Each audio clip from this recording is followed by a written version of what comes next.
dengan kebijakan moneter yang terbaru di mana Bank Indonesia sudah menaikkan 25 basis poin begitu ya. Kita akan melihat terlebih dahulu mungkin evaluasi untuk kinerja ekonomi Indonesia di kuartal 1 2024. Baru saja kita juga menyaksikan begitu ya bahwa seperti apa data dari pertumbuhan ekonomi kita di kuartal 1 2024 ini tumbuh 5,11% dan bahkan sebetulnya lebih tinggi ketimbang konsensus yang dihimpun oleh CNBC Indonesia. Dari Pak Andri sendiri seperti apa melihat angka pertumbuhan ekonomi kita di awal tahun ini? Ya, Mbak Syarifah, terima kasih. Jadi kalau kita lihat dari angka pertumbuhan di kuartal 1 ini memang relatif inline dengan proyeksi kami.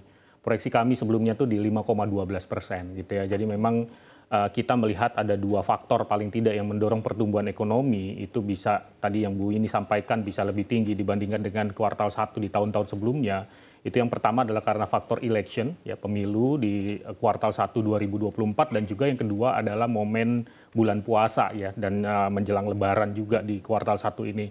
Sehingga kalau kita lihat di tahun ini ya di kuartal 1 itu pertumbuhan rumah tangga, konsumsi rumah tangga itu di 4,9%. Sementara yang paling menarik adalah konsumsi pemerintah itu naik ya secara year on year 19,9% dan konsumsi LNPRT itu di hampir 25% gitu ya. Jadi memang mengindikasikan adanya dorongan dari sektor domestik sendiri dan juga sebenarnya relatif inline juga dari gambaran eksternal faktornya ya yang memberikan pressure juga kepada pertumbuhan ekonomi di kuartal 1. Jadi dengan performance yang kemarin sebenarnya itu sudah relatif inline dengan proyeksi dan juga sesuai dengan ekspektasi kami. Yang jadi challenge nanti adalah sebenarnya beyond dari kuartal 1 adalah kuartal 2 nanti nih yang perlu kita lihat nih nanti. Mungkin overall begitu kalau kita lihat berbicara berkaitan dengan industri tekstil baik dari hulu juga kan memang kita ketahui dengan tidak dinaikannya suku bunga juga kan memang sebetulnya sudah challenging ya dalam beberapa tahun terakhir. Memang industri ini juga cukup menantang, cukup menghadapi banyak challenge begitu di dalam negeri. Nah, tapi ketika kita berbicara industri secara keseluruhan di sektorial dan juga kaitannya dengan kenaikan dari suku bunga Bank Indonesia sendiri, seperti apa Anda melihatnya, Pak Andri? Iya, jadi tadi betul yang disampaikan oleh Pak Redma. Jadi kita sendiri melihat dalam beberapa tahun terakhir ya game-nya buat pengusaha terutama di sektor real, termasuk juga sebenarnya di sektor finansial itu adalah bagaimana kemudian managing cost ya.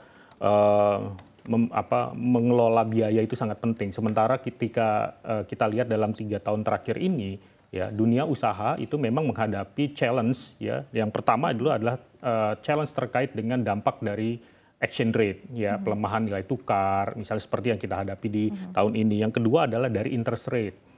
Suku bunga acuan menaik ya. Kemudian kalau kita bicara dengan Fed Fund Rate yang naik dari 0,25 sekarang ke 5,5%, BI rate dari yang 3,5% kemudian naik ke 6,25%, plus yang ketiga adalah tentu saja dari komoditi atau energy prices effect. Tadi persis yang seperti disampaikan. Jadi dengan kenaikan harga komoditas, harga energi sebagai dampak perang misalnya, ini semakin menyulitkan bahwa kemudian cost dari energi semakin meningkat. At the same time, ketika ingin mempass through kepada harga outputnya, ini menghadapi situasi di mana demand memang relatif terbatas, ya daya belinya juga relatif stagnan di sini. Jadi memang banyak perusahaan yang kemudian menghadapi situasi di mana marginnya itu akan terkoreksi ya di dalam beberapa tahun terakhir ini. Ini yang memang menjadi challenge dan kenaikan suku bunga memang kita melihatnya ini adalah upaya Bank Indonesia untuk menstabilkan nilai tukar, which is good ya karena at the same time kalau misalnya nilai tukar terus melemah rupiah terhadap US dollar tentu saja ini akan memberatkan juga dari sisi imported cost-nya ya atau imported inflation.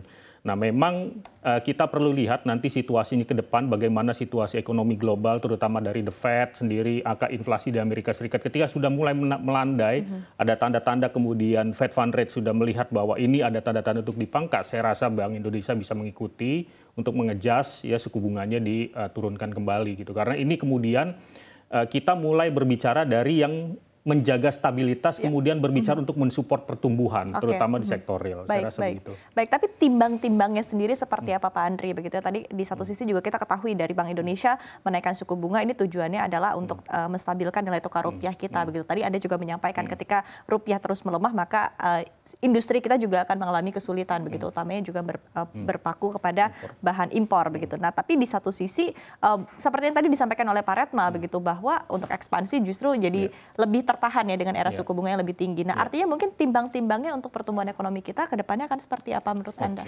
Saya masih melihat ya dalam beberapa kuartal ke depan sebenarnya ada optimisme dan ada peluang juga ya.